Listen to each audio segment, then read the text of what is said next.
It's been a season of soul-searching at Celtic Park. A campaign that started with hope has steadily unraveled into one laced with frustration, awkward questions, and a lingering sense that Scottish football itself might be reaching a breaking point. For Celtic, it hasn't just been about dropped points or a league that might slip away. It's about what the club is becoming in a footballing environment that no longer reflects the ambitions of its size, its history, or its people. From the very first whistle of this season, there was an odd feeling in the air. Brendan Rodgers was back. The prodigal gaffer returned, but not with the same fire in his belly that had once lit up the terraces. It wasn't long before the murmurs began about the style of play, about the signings, about whether this was a man returning to rekindle something special or simply ride in the comfort of a familiar seat. And as the months rolled on, the questions only deepened. Europe has ever offered a brutal mirror. The Champions League campaign, if we're being honest, was another stark reminder of how far off the pace we are. It's not just about the results, though. Those alone were sobering. It's about the gulf in intensity, quality, and resources. Watching Celtic try to assert themselves on that stage, you couldn't help but feel a growing dissonance. This is a club with a European pedigree, a club that once stood toe-to-toe with the best. But that past feels like another lifetime, and modern realities hit hard. You see, Scottish football isn't built to prepare a side for the Champions League. That's the hard truth. Week in, week out, Celtic and Rangers face opposition that rarely forces them to hit top gear. The league has become a procession, not in terms of ease, but in terms of repetition. The tactical battles are shallow, the pitches tired the ambition. From elsewhere in the league, often limited to damage control. And when you step from that into a group with Atletico Madrid or Lazio or whoever UEFA's dice throws your way, it's like being thrown into a storm after weeks in a paddling pool. That's not a knock on the other clubs, mind you. They're doing what they can with what they've got. But the entire structure of the game here, from grassroots to the top flight, is trapped in a cycle that's hard to break. The money's not there. The exposure's not there. And increasingly, the players aren't staying. The best Scottish talents are being poached younger than ever, lured away by Premier League riches before they've kicked the ball in a senior game. And the ones who do stay, they're either overplayed or undercoached. For Celtic, this creates a paradox. Dominate domestically, and people say it's expected. Struggle in Europe, and suddenly the manager's under fire. But how do you bridge a gap like that when the entire league isn't moving with you? It's not just Celtic stuck in this. It's Scottish football itself, and we're seeing the cracks widen.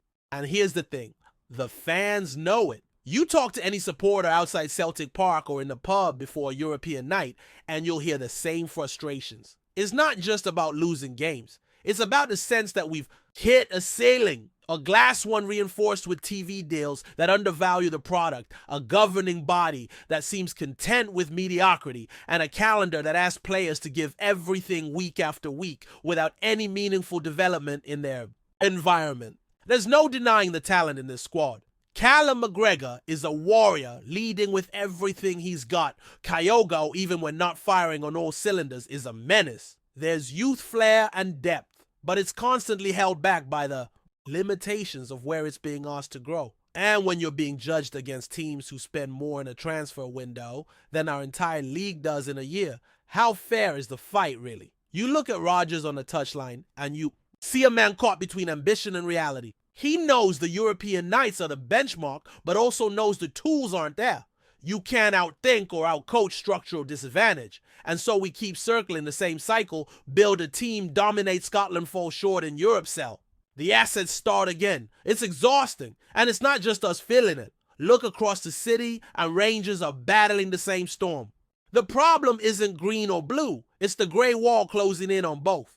The old firm are too big for this league, but too boxing to break out of it. And unless something changes, unless the SPFL or the SFA or UEFA, someone, anyone, starts having a serious conversation about what Scottish football is and what it could be, we'll keep spinning our wheels. Because let's be honest, what's the future here? More of the same. Another title race that ends in March. Another Champions League group stage that ends in heartbreak and recriminations. Or do we finally ask the hard questions about league? Reconstruction, about cross-border competition, about what it means for a club like Celtic to compete at the level it's built for. No one's asking to abandon Scottish football. It's in our blood. But we can't keep pretending that things are fine just because the stands are full on Derby Day. There's a bigger world out there, and if Celtic want to thrive in it, the walls around this league need to come down. Not just for us, but for everyone who believes Scottish football can be more than a two-horse race in a one-horse town. But what does change even look like? That's the question that nags at the back of every Celtic fan's mind. We talk about reform, about ambition, but who's actually listening? The SPFL, the SFA, the broadcasters who treat our game like a sideshow unless it's an old firm derby. There's a deep-rooted problem in the way Scottish football is run. That's been allowed to fester for years under the illusion of tradition and loyalty. But loyalty doesn't mean accepting mediocrity. It means caring enough to demand better. The irony is we've had glimpses of what it could be. Celtic Park under the lights on a European night. There's nothing like it. The noise, the passion, the thunder. It shakes something inside you. Ask any visiting player or manager who's come to Glasgow and felt that roar. They'll tell you the same thing. It's special. It belongs on the biggest stage. And yet more often than not, we're watching that stage from behind the curtain, waiting for our moment, knowing full well it might not come. It's not that we lack the fundamentals. The fan base is massive. The history is rich. The identity of the club is clear. Proud working class rooted in something bigger than football. Celtic is more than a team, it's a symbol. But symbols need movement. They need to grow to challenge to be seen. And that's where the frustration lies. In the knowing that we could be so much more if only the game around us dared to dream a little bolder. Take the league structure for one. 12 teams playing each other 3, sometimes 4 times. It's tired, predictable. It breeds familiarity, not competition. Clubs talk about financial survival. Unfair play to them because they're doing their best with limited means, but survival isn't the same as progress. How are we meant to develop as a footballing nation if the top flight is built around recycling the same fixtures year after year? There's no freshness, no genuine threat to the established order, and as a result, no real evolution. There's talk now and then of league expansion, of integrating with other systems, even that old whisper of a British Super League or cross-border competition. But it always ends the same way: politics, power, and protectionism. The people at the top seem more interested in keeping their seat at the table than making the table better. And so we stagnate. Meanwhile, clubs like Celtic are caught in no man's land. Too dominant for this league to offer consistent challenge, but lacking the financial muscle to swim with the sharks in Europe. We shop smart. We develop talent. But sooner or later we sell. Because that's the model. And every sale is a step back. Every rebuild is a roll of the dice. And eventually even the most loyal supporters start asking, what's the end game here? And don't get me wrong, the support hasn't wavered. Not truly. Celtic fans are some of the most devoted on earth. They travel, they sing, they believe. Even when the team's struggling, even when the tactics aren't clicking or the squad looks threadbare, they show up. Because that's what we do. Because for many, Celtic is part of their identity. Not just on match day, but every day. You feel it in the songs, in the scarves, in the stories passed down through generations. But loyalty shouldn't be taken for granted. You can't keep asking fans to pour their heart into a system that doesn't evolve.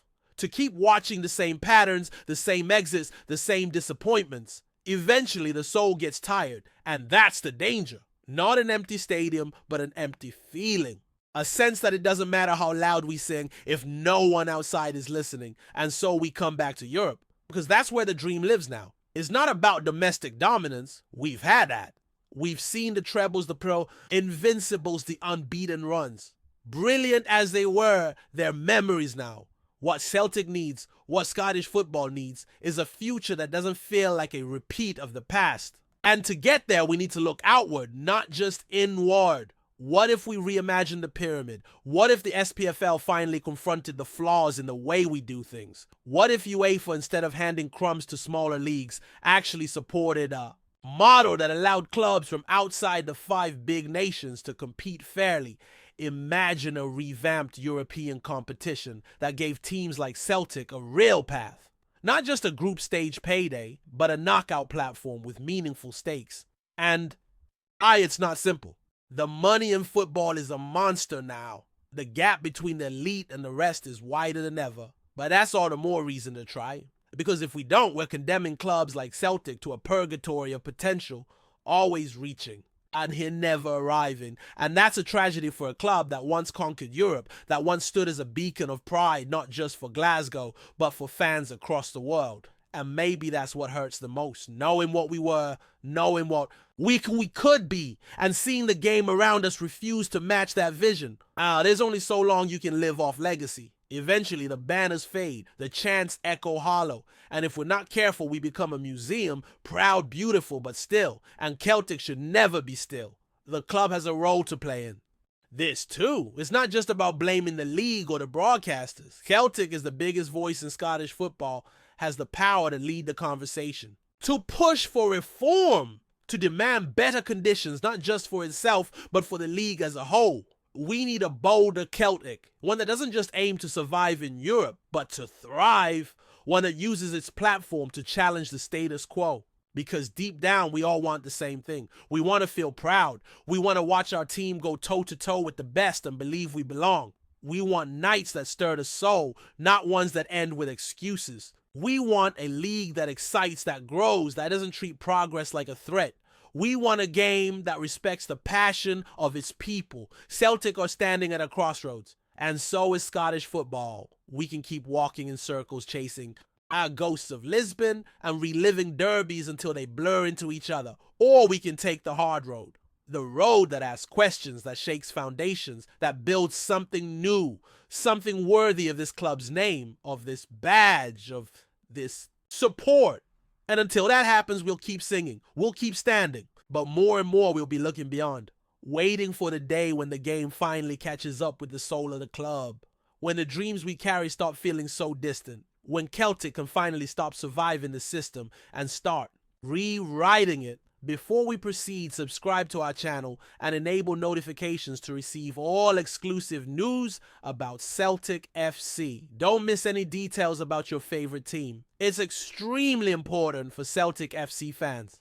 Cameron Carter-Vickers has sent shockwaves rippling through Scottish football with a bombshell announcement that he'll be leaving Celtic at the end of the season. In a move that few saw coming, the towering centre-back revealed his intention to part ways with the Glasgow Giants after what's been a defining chapter in his career. The news broke late last night, and it didn't take long for the green and white faithful to react with disbelief, sadness, and a touch of anger. Since arriving at Celtic, Carter-Vickers has been nothing short of a rock at the heart of the defense. His calmness on the ball, physical dominance, and unwavering consistency made him a fan favorite almost instantly. Many supporters saw him not only as a key pillar of the current squad, but as a long-term leader who could guide the Hoops through domestic battles on European nights alike. Now, with the curtain slowly drawing on the season, it seems the American international is ready to write a new chapter elsewhere. Speculation is already swirling about his next destination.